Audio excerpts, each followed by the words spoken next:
ئێمە لە سلێمانیا ئەژین ئەگە خێمەی لە سلێمانیا دێدەین باشە لە سلێمانی 200 کەسایەتی سیاسی جوانی تایە 200 ڕۆشنبیری جوانی تایە 200 بارحاڵ کەسی خاوەن هەڵوێست و شخصیاتی ئیجتیماعی تیا هەیە کە ئەتوانێت بێتە هەوێنی بەحث و جەدەلێکی گەورە لەژێر شێوازێک و لەژێر خێمەیەکە کە لە ئاسێکی کۆمەڵایەتی فراوانە چین و توێژەکانی کوردستان تێدا بەشداریکەن. من پێم وایە ئەمە هەم ممکنە و هەم بەهەرحاڵ ڕێگەیەکی شەبەوەی کە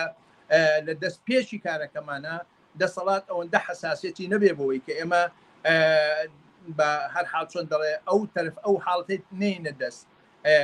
کە ئاسان بێ سەرکوتمانکە و ئەگەر ڕەنگە پرسیارێکی شوێ دوازار ئەگەر هاتوو دەست درێژی بۆ بکردین بەهەرحاڵ معلومە بە ئەمە نەخشە پلانێکمان هەبێ